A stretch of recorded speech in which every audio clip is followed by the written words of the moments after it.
Um, this would be false. Although a heart attack can lead to cardiac arrest, the conditions are different. The AED should only be used on the person who's in cardiac arrest. AED pads must be removed before performing CPR. False. AED pads should not be removed before performing CPR, nor should the AED be turned off. It's possible that the AED will tell you that additional shocks are needed. If the placement of the AED pads is reversed, the AED will still work. What do you think? Fact. If the placement of the pads is reversed, the AED will still work. We're stopping the heart so the heart can reset itself.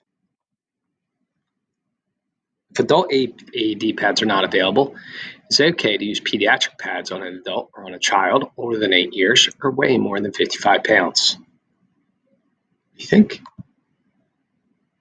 False. Fiction. Do not use pediatric AED pads on an adult or on a child older than 8 years or weighing more than 55 pounds because the shock delivered will not be sufficient.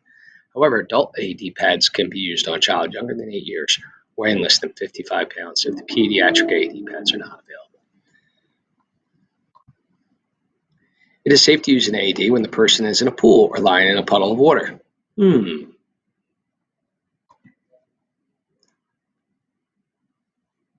Fiction. If the person is in water, remove him or her from the water before using the AED. Once you have removed the person from the water, be sure there are no puddles of water around you, the person, or the AED. We really need the pads to stick, and the circuit needs to be completed from pad to pad.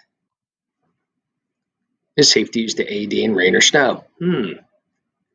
Depends. Fact. It's safe to use AEDs in all weather conditions. Provide for a dry environment if possible, but do not delay defibrillation to do so.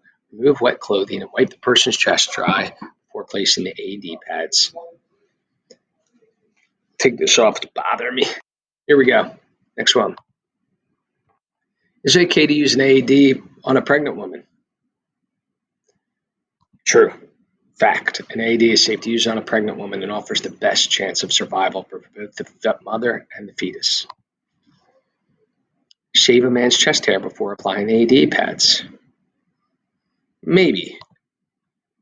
Fiction. Time is critical in a cardiac arrest situation, and chest hair rarely interferes with pad adhesion, so in most cases, you should proceed as you normally would.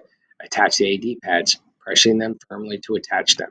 However, if the person has a great deal of thick chest hair, and it seems like the chest hair would interfere with pad to skin contact, quickly shave the areas where the pads will be placed and then attach the pads. Remember, most AEDs have scissors or razor blade in with them. Scissors to take off the clothes, razors to take off excessive chest hair.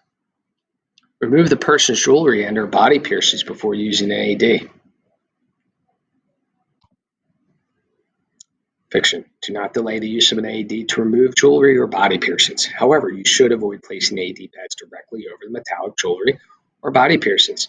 Adjust AED pads placements if necessary. Never use an AED on a person who has an implantable cardioverter, defibrillator, ICD, or pacemaker device. Kind of looks like a flesh wallet, sits here or here. What do you think? Fiction. It is safe to use an AED on a person with an ICD or pacemaker device. However, if you can see the implanted device, you know that the person has one. Do not place the AED pads directly over the device because doing so may interfere with the delivery of the shock. Adjust AED placement if necessary. You put the pads around. Never use an AED on an infant. Fiction. It is safe to use an AED on an infant. Using pediatric AED pads or the pediatric AED key or switch delivers a low level of energy that is considered appropriate for infants and children up to 8 years of age or weighing less than 55 pounds. If pediatric AED pads are not available or the AED does not have a pediatric setting, it's safe to use adult AED pads at adult levels of energy on a child or infant. It's safe to use an AED when the person is lying on a metal surface. Fact. Safe to deliver shock to a person in cardiac arrest on a metal surface as long as appropriate safety precautions are taken. Avoid allowing defibrillation electrodes to contact the metal surface and ensure that no one is touching the person when the shock button is issued. This is the video using the AED. And remember, if two or more responders are available and trained in CPR and using AED, both should identify themselves as being trained. The first responder begins CPR while the second responder calls 911 with a designated emergency number, obtains the AED, and readies the AED for use. The first responder should not pause CPR until the device is ready to analyze the person's heart rhythm. The second responder tells everyone to stand clear. So these pictures, notice the AED is at the head of the patient.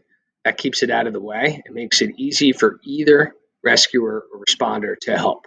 The responders should switch positions while the AED is analyzing, so the second responder could take over CPR. Again, the advantages are one responder can get AED ready to use while the other continues CPR. So we're actually putting the pads around the person, which minimizes interruptions to chest compressions, which is responsibility for giving chest compressions frequently, for example, every time the AED is analyzing, reduces responder fatigue, which improves the quality of chest compressions, which is waived in Mr. D. Costanza. So we're going to do this scenario. You and your coworker are talking when you see one of your colleagues suddenly collapse. Both you and your coworker are trained in CPR and know how to use an AED. What are you going to do? So you're going to do this in a Google assignment. Go through the steps. Thank you.